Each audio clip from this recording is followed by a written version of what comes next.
सुतल में दिहली जगाई, हाँ सीताराम से बानी। हेलो दोस्तों, नमस्ते, प्रणाम। मैं पूजा चौरपुरी आप सभी का स्वागत करती हूँ अपने चैनल पे। तो आज मैं एक आप लोग को गारी गीत सुनाने चल रही हूँ। कैसा लगेगा कमेंट बॉक्स में ज़रूर बताना।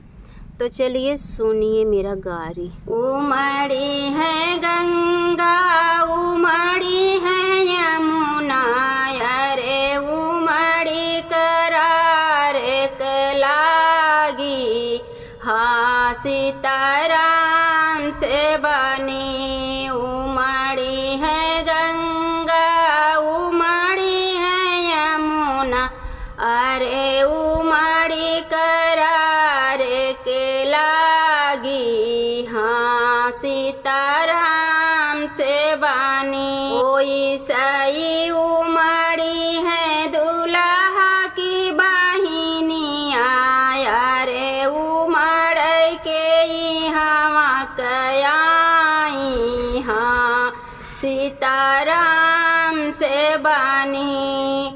ओई सही उमड़ी है दुल्हा के बहिनिया, उमड़ी कई हवा के आई, हाँ सीताराम से बानी।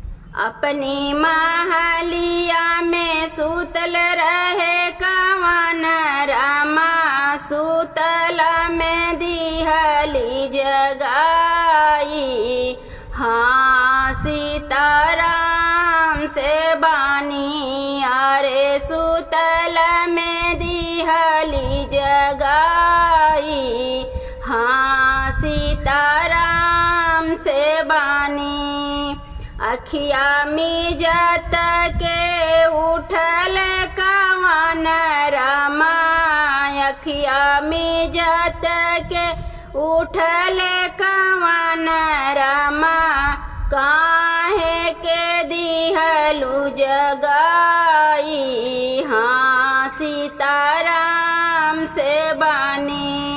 काहे के दिहलु जगाई, हाँ सीताराम से बानी।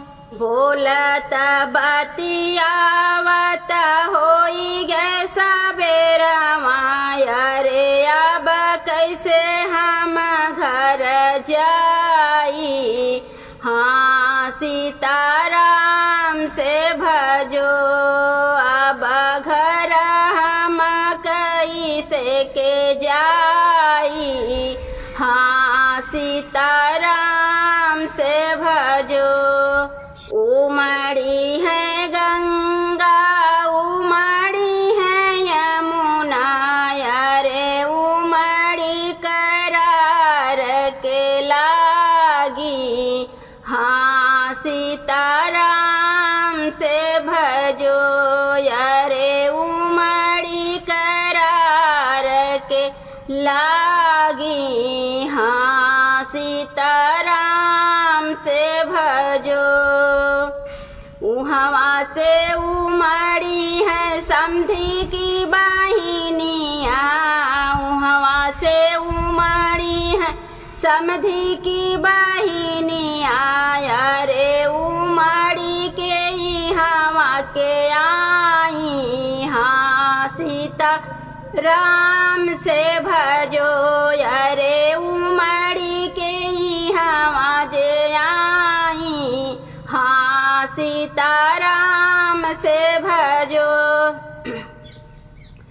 अपनी महलिया से सुतल रहे कवन रामा, सुतल में दिहली जगाई, हाँ सीताराम से बानी।